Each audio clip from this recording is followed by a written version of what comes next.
men who have put together a Chords group, and I'm going to introduce them one by one, and we're going to talk about that and hear some of their music. And I'm very excited because I'm a doo-wopper at heart. Some of you remember the old A.C. Lowe New York doo-wop show on WOEC, and you know that I like all of that music. So I'm going to do this in the order that I was instructed in. Tito Rivera, you are the leader of this group? Well, I'm the driving force. You're the driving force behind the group, okay.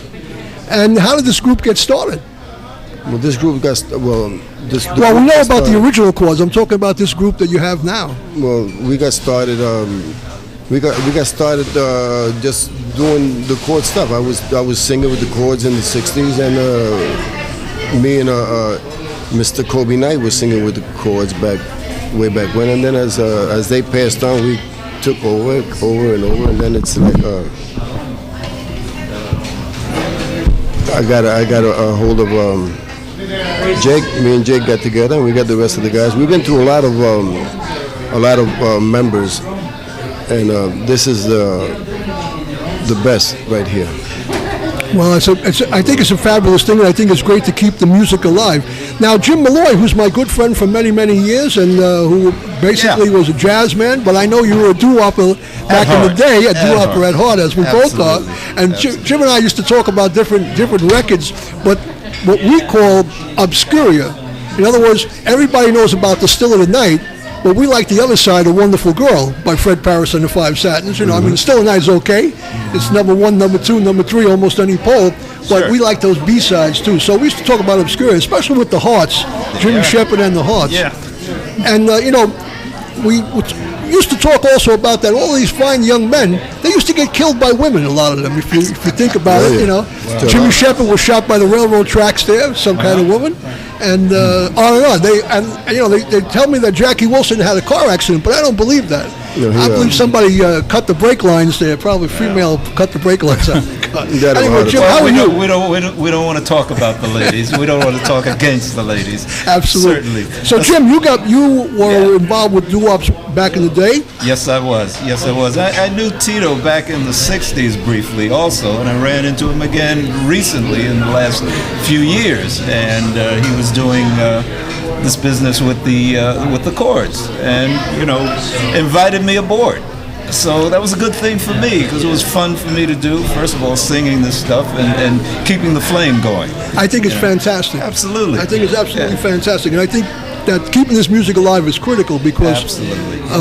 And sometimes we see young people doing this stuff, and I'm really happy about that because you have to feed it from the bottom with young people in order to keep it going. Certainly. And Kobe, somehow you look so familiar, but I can't just place it, but I will place it eventually. My standard line is, "Did you ever do time?" But I don't want to do. I don't want to do that here. No, but you look very familiar, Kobe, and I think let's that put it this way. I'm blowing my nose, there's nothing coming out. And how did you come to the group?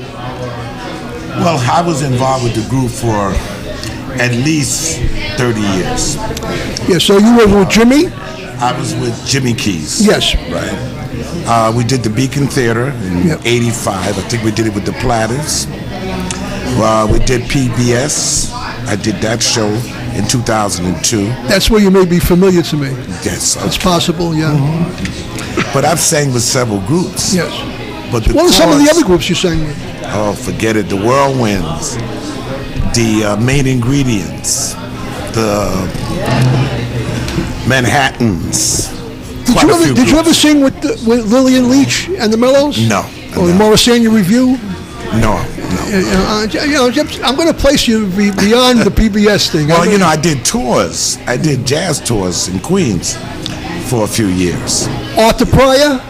Arthur Pryor is a good friend of ours. I did a show with him before he passed. Arthur Cryer. Cryer, yes. Yeah, Arthur Cryer, yeah. Cryer, that's right, Arthur Cryer. You're absolutely. Thank you. And Al Mo Jr. Yes, hello. All right. So, how did you come to this group?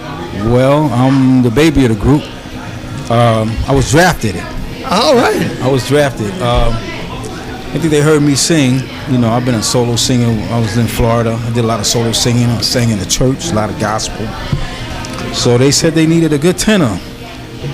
and I came to the rehearsal. Well, first I used to do the video for him at several shows, like 7 years ago. Yes. Then I got drafted.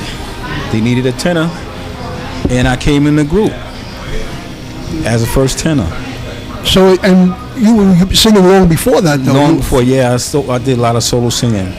I sang a lot of solo singing in Florida. Were you involved with doo-wop singing anyway before that? Not really. Not really. I used to do a lot of. Did you know rhythm some and of the blues. tunes? Yeah. You knew I heard some of the tunes. Yeah. My father used to listen to a lot of doo-wop. Yeah. So you were familiar with all of that music. Right. So now you're the young man. So now you have the advantage, as I see it, that you're with three people, that senior people, right? And you can learn so much. You know. Oh yeah, I learned a lot. Yeah, I imagine that you would with three fellas like this. They're just a great lineup. Yeah. So what do you do now? Where do you get a chance to sing as often as you would like to? Well, yeah, we live in the Bronx, as you know, but we do most of our singing in the New England area, meaning Connecticut. So that's basically that's home base as far as singing. Bridgeport, Connecticut, Berlin, Connecticut. All parts of Connecticut. We're New England. So we'll be able to see you this summer. Well, we hope so. We hope folks will stop in and watch. You got to give us your lineup. You have to give us your lineup so that we know where you're going to be and when. And if you let me know by email.